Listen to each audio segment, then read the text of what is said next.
शायद कोई दूसरा उदाहरण ऐसी विकट परिस्थिति में कभी नहीं मिलेगा कि एक तरफ इतनी बड़ी महामारी, उससे इतने बड़ी प्रदेश में उससे निपटने की कार्य योजना, चिकित्सा और स्वास्थ्य की पूरी व्यवस्था, राहत की पूरी व्यवस्था, लेकिन उसी दौरान प्रदेश के गरीब, मजदूर, किसान और जन सामान्य के बच्चे जिन स्कूलों में पढ़ते हैं, बेसिक शिक्षा से जुड़े हुए स्कूल, उनमें गुणवत्तापूर्ण शिक्षा उपलब्ध कराने की दृष्टि से और उत्तर प्रदेश के जो नौजवान हैं, जो शिक्षित नौजवान भी बड़ी संख्या में हैं, उनको 69,000 ऐसे नौजवानों को रोजगार उपलब्ध कराने के लिए भर्ती प्रक्रिया चल रही थी, सुचारू रूप से अंतिम चरण में थी। काउंसलिंग चल रही थी, 3 से 6 जून तक की काउंसलिंग के बाद नियुक्ति पत्र दिए जाने थे, लेकिन माननीय न्यायालय की लखनऊ खंडपीठ के एक आदेश के कारण वो प्रक्रिया तत्काल प्रभाव से स्थगित हुई।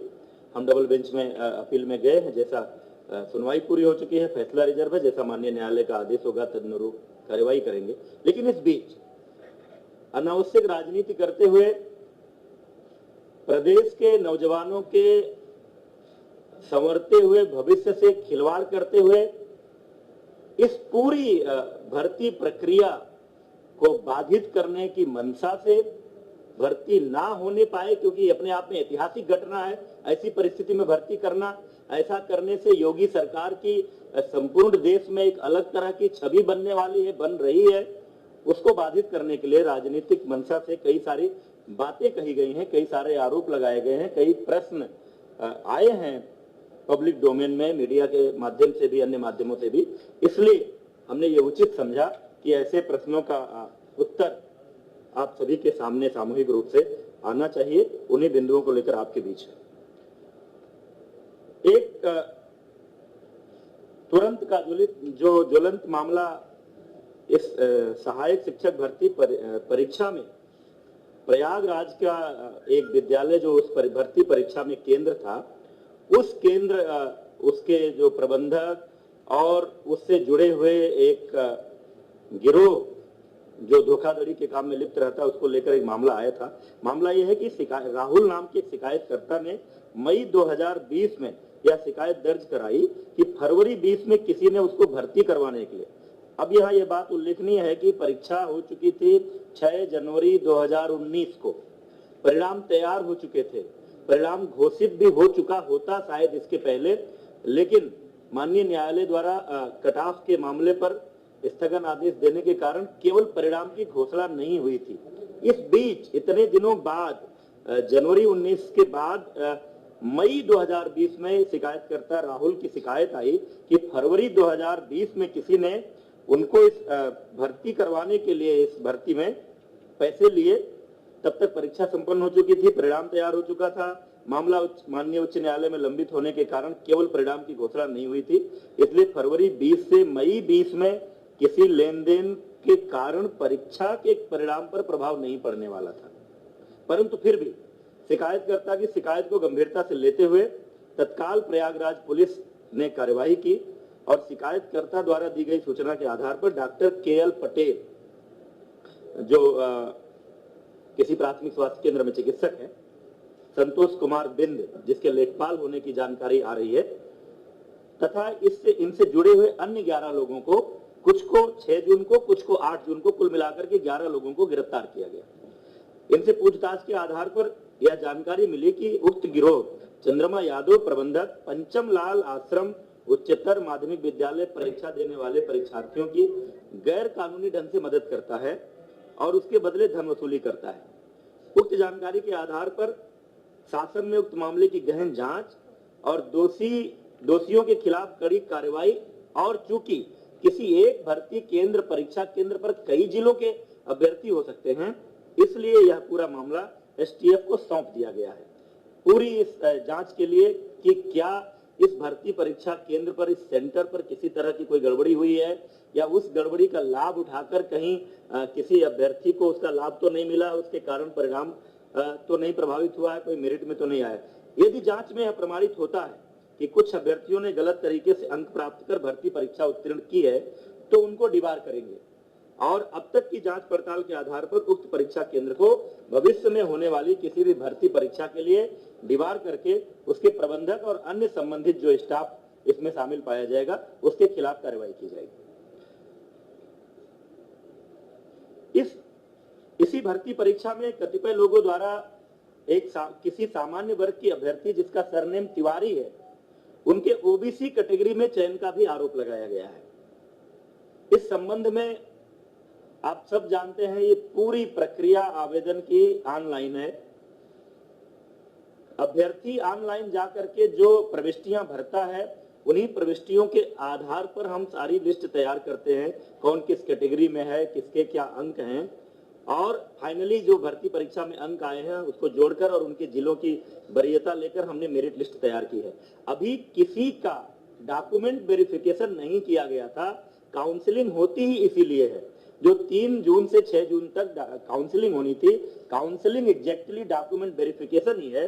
उसमें प्रमाण पत्रों की जांच होनी थी और उसी में कोई व्यक्ति अगर लिखता है कि वो फला कैटेगरी में है, ओबीसी में है, एससी में है, एसटी में है या दिव्यांग में है, तो उसके सक्षम अधिकारी द्वारा प्रस्तुत प्रमाण पत्र वहां दिखाए जाने पर ही आरक्षण का लाभ मिलना है, अन्यथा नहीं मिलना है। यद्यपि कि कई ऐसे भी मामले आते हैं कि कुछ लोगों के सरनेम कुछ भी रहते हैं, लेकिन वो किसी दूसरे संबंधित जाति से बिलोंग करते हैं, उसका प्रमाण पत्र कोई गोसाई है अगर, और वो अगर तिवारी लिखता है, पाठक लिखता है, कोई टाइटल लिखता है, लेकिन मूलतः उसकी जाति अगर गोसाई दर्ज है, तो चूंकि गोसाई जाति पिछड़ी जाति में आती है तो उसको उसका लाभ मिलेगा। लेकिन ये जो भी मामला है, ये अंतिम रूप से अभ्यर्थी को लाभ तभी मिलेगा जब वो काउंसलिंग सेंटर पर उससे संबंधित प्रमाण पत्र प्रस्तुत करेंगे। इसलिए अभी किसी के लाभ मिल जाने का सवाल ही नहीं उठता है। कतिपय लोगों द्वारा आरक्षण की प्रक्रिया को लेकर भी सवाल खड़े किए गए हैं। कई बार ये बातें हो रही हैं। आप सब जानते हैं, इस देश की पूरी विधि द्वारा स्थापित एक प्रक्रिया है। 50% सीटें किसी भी भर्ती परीक्षा में अनारक्षित होती हैं। 50% में ओबीसी, एससी, एसटी का अलग अलग आरक्षण है। 50% अनारक्षित सीटों पर मेरिट के आधार पर, चाहे वो जिस संवर्ग के लोग हों, चाहे वो ओबीसी हो, एससी हो, एसटी हो, जिनकी भी मेरिट ऊपर होती है, वो सभी लोग इस अनारक्षित वर्ग में चयनित होते हैं। इस भर्ती में भी यही हुआ है। किसी को यह भ्रम नहीं होना चाहिए कि अनारक्षित वर्ग में केवल सामान्य जातियों के लोग भर्ती हुए हैं। अनारक्षित वर्ग में सामान्य जातियां भी हैं, ओबीसी भी हैं, एससी भी हैं, एसटी भी हैं, जिनके अंक आए हैं वो हैं इसमें। लेकिन माननीय उच्च न्यायालय का एक निर्णय था पोस्टिंग को लेकर के, जनपदों के आवंटन को लेकर के, कि भले ही कोई अपने अंकों के आधार पर ओबीसी या एससी अनारक्षित वर्ग की मेरिट में आ रहा है, तो भी जब जनपद का आवंटन होगा तो उसको उसकी कैटेगरी में मानते हुए भी वो आवंटन किया जाएगा। क्योंकि सामान्यतः एक शिकायत होती थी कि कोई आदमी अपने नंबरों के आधार पर अनारक्षित में आ गया, यहाँ नीचे है, तो इस हिसाब से जनपद आवंटन होगा तो वो अपनी वरीयता का जनपद नहीं पाएगा। लेकिन अगर इसको इसकी कैटेगरी में ट्रीट किया जाए तो वहां वो अपनी कैटेगरी के आरक्षित लोगों से ऊपर जाएगा। निश्चित रूप से उसकी मेरिट ऊपर है तो उसकी चॉइस को प्रायोरिटी देनी चाहिए। और ये कोई हमने नहीं तय किया है, ये माननीय उच्च न्यायालय का निर्णय है। उस निर्णय के आधार पर उत्तर प्रदेश लोक सेवा आयोग भी पदों के आवंटन में यही प्रक्रिया अपनाता है। हमने भी इसी प्रक्रिया को अपनाया है। भर्ती प्रक्रिया अंतिम चरण में थी, काउंसलिंग चल रही थी, ये मैंने बता दिया आपको। माननीय न्यायालय के स्थगन आदेश के कारण हमने काउंसलिंग रोकी है। हम डबल बेंच में अपील में गए थे, उसकी सुनवाई कल पूरी हो गई है। फैसला सुरक्षित है। जैसा निर्णय आएगा माननीय न्यायालय के निर्णय के अनुरूप हम उसमें आगे की कार्रवाई करेंगे। इसी संदर्भ में एक अपडेट माननीय सर्वोच्च न्यायालय से भी आई है कि आगे कोई डेट लगी थी, लेकिन इस बीच में कोई जो प्रतिवादी गण है उन्होंने कुछ रिप्रेजेंट किया है और बीच में किसी दूसरे माननीय न्यायमूर्ति ने उस मामले को एंटरटेन किया है और उस आधार पर कोई एक मीडिया के माध्यम से भी आप लोगों को भी सूचना आ रही, कोई एक गाइडलाइन आ गई कि 69,000 में से 37,000 कुछ पदों को रोकते हुए शेष पर आप भर्ती करें। इसमें चूंकि हमारे विभाग का पक्ष नहीं सुना गया है वो निर्देश जारी करते समय, इसलिए हम वो मॉडिफिकेशन के लिए वहां पर अपील कर रहे हैं कि इस आदेश में संशोधन हो। एक अन्य प्रकरण में आया है चर्चा में आप सबके माध्यम से भी, अन्य मामलों से भी, कस्तूरबा गांधी बालिका विद्यालय बड़ौत बागपत में वहां की एक अध्यापिका अनामिका शुक्ला, आरोप यह है कि ये 25 अन्य कस्तूरबा कुल मिलाकर के 25 कस्तूरबा गांधी बालिका विद्यालयों में कार्यरत हैं और 1 करोड़ से अधिक का भुगतान हुआ है। इस संदर्भ में आपको मैं बताना चाह रहा हूं कि हमने प्रेरणा डिजिटल फ्रेमवर्क बेसिक शिक्षा विभाग में पिछले कई महीनों से लागू किया है, जिसके माध्यम से मानव संपदा पोर्टल हमारा है। उस पोर्टल के माध्यम से हम अपने विभाग में कार्यरत सभी शिक्षकों का पूरा डेटाबेस तैयार कर रहे हैं। हर आदमी का पूरा डिटेल उसमें है। शुरू में ये जो हमारे प्राइमरी और अपर प्राइमरी थे, प्राथमिक और उच्च प्राथमिक, उसमें ये लागू था, लेकिन बाद में 11 फरवरी के एक आदेश के अंतर्गत हम लोगों ने इस फ्रेमवर्क को प्रेरणा तकनीकी फ्रेमवर्क के नाम से जाना जाता है, कस्तूरबा गांधी बालिका विद्यालयों में भी लागू किया है। और उस लागू होने के बाद मार्च से वहां भी जो डेटा फीडिंग की प्रक्रिया शुरू हुई, अब उसमें एक सिस्टम है कि अगर कोई भी सेम डिटेल दूसरी जगह फीड किया जाएगा तो वो हमारा सिस्टम हमको अलर्ट करेगा। और उस फ्रेमवर्क के इस्तेमाल के कारण ये मामला पकड़ में आया है। और जो जांच हुई है उस जांच में ये तथ्य सामने आया है कि बड़ौत, हर ब्लॉक में कस्तूरबा होता है, बागपत के बड़ौत ब्लॉक में जो कस्तूरबा गांधी बालिका विद्यालय है उसमें ये कार्यरत शिक्षिका अनामिका शुक्ला, जो एक पोस्टिंग वहां पर थी, उस बेस पर चूंकि पहला डेटा वहां मिला, उस बेस पर जो जांच की गई, 8 अन्य जनपदों के एक कस्तूरबा विद्यालयों में, यानी कुल 9 विद्यालय। ये जनपद है वाराणसी, अलीगढ़, कासगंज, अमेठी, रायबरेली, प्रयागराज, सहारनपुर तथा अंबेडकर नगर में पूर्णकालिक विज्ञान शिक्षकों की नियुक्ति हुई है। एक का डॉक्यूमेंट है, उस डॉक्यूमेंट का इस्तेमाल हुआ है। उस डॉक्यूमेंट का इस्तेमाल करके अन्य जगहों पर कोई और शिक्षिका अनामिका शुक्ला के नाम से गई है, उस पर नियुक्ति हुई है, ये बात सामने आई है। लेकिन कई जगहों पर योगदान नहीं किया, वहां जाकर के ज्वाइन नहीं किया, कई जगहों पर ज्वाइन करने के बाद लगातार अनुपस्थित है। तो कुल मिलाकर 6 विद्यालयों के माध्यम से अनामिका शुक्ला के डॉक्यूमेंट पर नियुक्त हुई शिक्षिकाओं को 12,24,700 रुपए का भुगतान हुआ है। उक्त मामले की अभी तक की जांच की स्थिति आई है, कहीं और इनके होने का जानकारी नहीं मिली है। पुलिस ने एक शिक्षिका को गिरफ्तार भी किया है, कासगंज में वो त्यागपत्र देने गई थी। 12,24,700 एग्जैक्टली जो अनामिका शुक्ला है वो अभी पुलिस की गिरफ्त में नहीं है। लेकिन साथ ही हम लोगों ने पूरे प्रदेश के 746 कस्तूरबा गांधी बालिका विद्यालयों में लगभग 5,000 शिक्षक और शिक्षिकाओं के डॉक्यूमेंट के वेरिफिकेशन, उनके अभिलेखों की जांच, उनका आधार कार्ड और उनके पहचान पत्र, इन सब की जांच का आदेश दे दिया है, ताकि कहीं और कोई ऐसा मामला हो तो वो भी पकड़ में आ जाए और भविष्य में इस तरह का ना हो। क्योंकि ये नियुक्तियां जिला स्तर पर होती हैं, डाइट प्रिंसिपल की अध्यक्षता में एक कमेटी होती है, उसमें बीएसए होते हैं, एक मनोवैज्ञानिक विशेषज्ञ होते हैं, एक डीएम के नामिनी होते हैं। संविदा पर ये नियुक्ति होती है 1 वर्ष के लिए।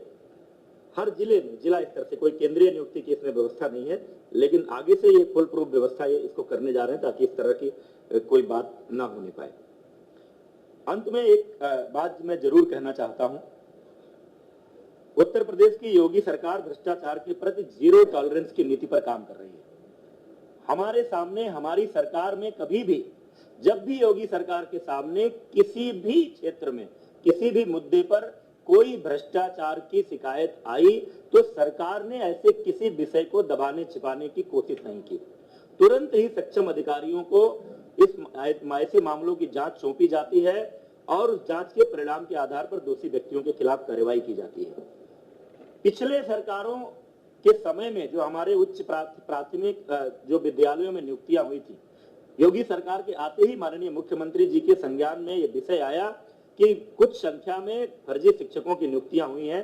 तुरंत ही ऐसे शिक्षकों की जांच करने और उनको बाहर करने के लिए माननीय मुख्यमंत्री जी के आदेशानुसार एसआईटी को और एसटीएफ को अलग अलग मामलों की जांच सौंपी गई।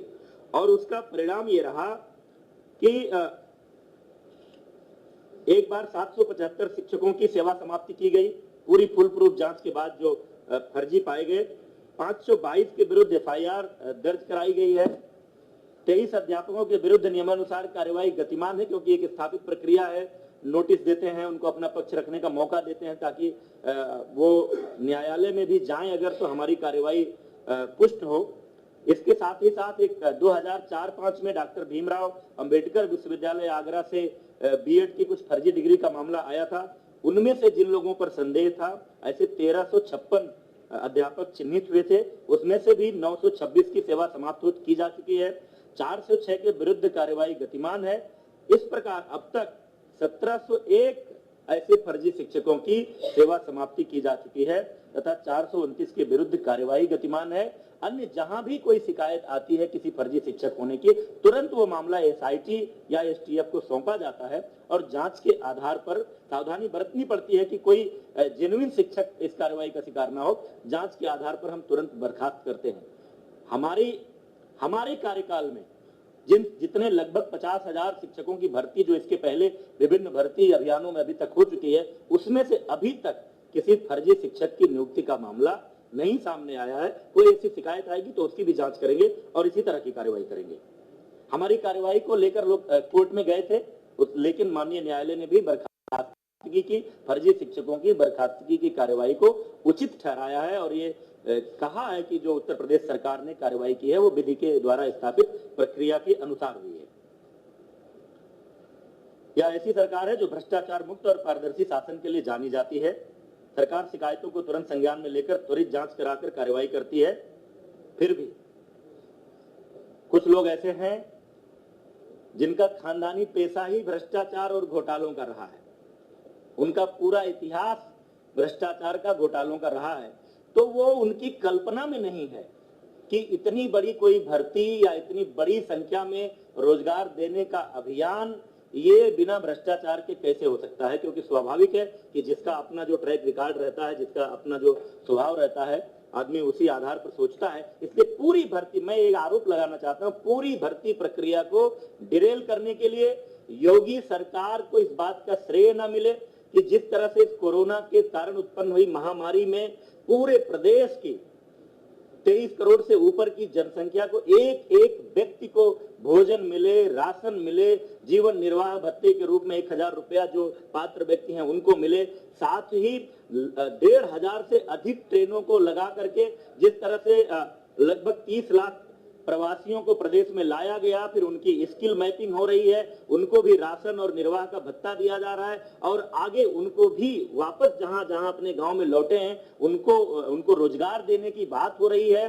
सबके जीवन निर्वाह की व्यवस्था का प्रयास हो रहा है। ऐसे में इन परिस्थितियों में इतनी बड़ी भर्ती अभियान ये सफल ना होने पाए, इसको लेकर कुछ लोगों ने एक राजनीतिक अभियान चलाया है और तमाम सारे ऐसे प्रयास किए हैं। उनको रास नहीं आ रहा है कि उत्तर प्रदेश के नौजवानों का भविष्य कैसे संवर रहा है, योगी सरकार को यह यश कैसे मिले, इसको लेकर तमाम लोग शुरू से, जब से माननीय न्यायालय का फैसला आया, हमने आंसर की जारी किया, हमने रिजल्ट जारी किया, सोशल मीडिया के माध्यम से तमाम तरह का भ्रम फैलाने की कोशिश की गई, अभ्यर्थियों को उद्वेलित करने की कोशिश की गई, अव्यवस्था पैदा करने की कोशिश की गई, लेकिन सरकार ने पूरी तत्परता, पूरी तन्मयता और पूरी कुशलता के साथ इस भर्ती प्रक्रिया को आगे बढ़ाया है। माननीय उच्च न्यायालय, माननीय सर्वोच्च न्यायालय में कुछ लोग गए हैं, उनका अधिकार है।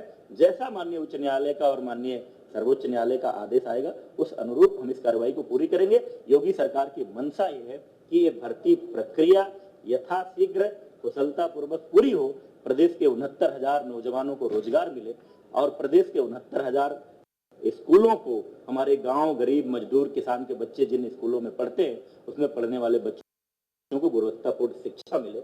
ये बातें आपके सामने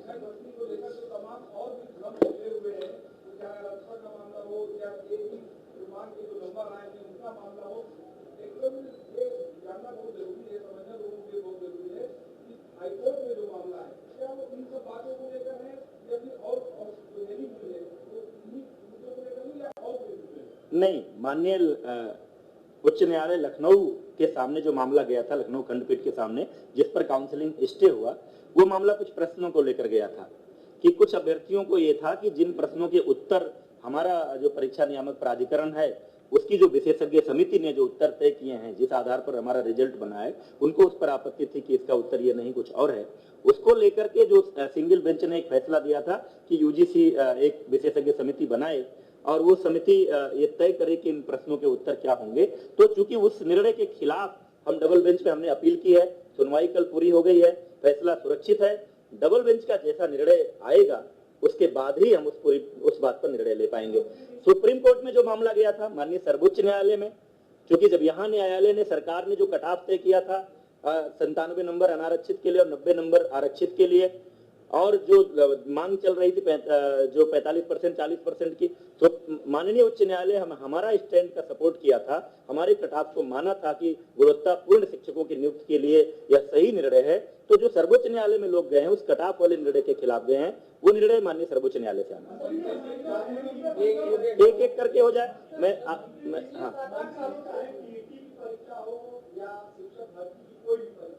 लगातार गलत प्रश्न आ रहे हैं, लाखों अभ्यर्थी परेशान है, सड़कों पर है।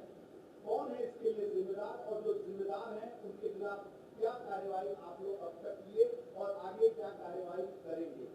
आप कुछ कह रहे थे? इसमें 3 प्रश्नों का जब सभी कैंडिडेट्स को अपॉर्चुनिटी दिया गया था ऑब्जेक्शंस रेज करने के लिए, जब आंसर कीज पब्लिश हुए थे, 3 का एक्सपर्ट कमेटी ने देके सभी कैंडिडेट्स को बराबर मार्क दे दिया। जहां तक हाईकोर्ट लखनऊ बेंच में प्रश्नों का जो 13 प्रश्नों का किया गया था, इसमें इन 13 प्रश्नों को हम लोगों ने सरकार के पक्ष से हम लोगों ने सही ठहराते हुए इसको किया है। उसी की कल सुनवाई हुई है एंड आरक्षण ये जजमेंट भी सुरक्षित हो गया है। I think we should wait for the judgement. शिक्षक भर्ती मामले में प्रेस कॉन्फ्रेंस अभी आप देख रहे थे। शिक्षा मंत्री उत्तर प्रदेश सतीश द्विवेदी सामने आए। भर्ती प्रक्रिया मामले पर सियासत नहीं होनी चाहिए, उन्होंने साफ कहा। 69,000 शिक्षक भर्ती का ये मामला सियासी दखलंदाजी के कारण भर्ती में देरी हुई। विपक्ष नहीं चाहता कि भर्ती हो, जैसा कोर्ट का आदेश होगा कार्रवाई होगी। शिक्षा मंत्री ने कहा जो दोषी पाए जाएंगे उन पर कार्रवाई होगी। यूपी एसटीएफ को मामले की जांच सौंपी गई है। परीक्षा में प्रश्न पत्र को लेकर उठे कई सवाल। काउंसलिंग में ही होती है प्रमाण पत्रों की जांच, अभी किसी को कोई लाभ मिलने का सवाल ही नहीं। शिक्षक भर्ती मामले पर योगी सरकार काफी गंभीर दिखाई दे रही है।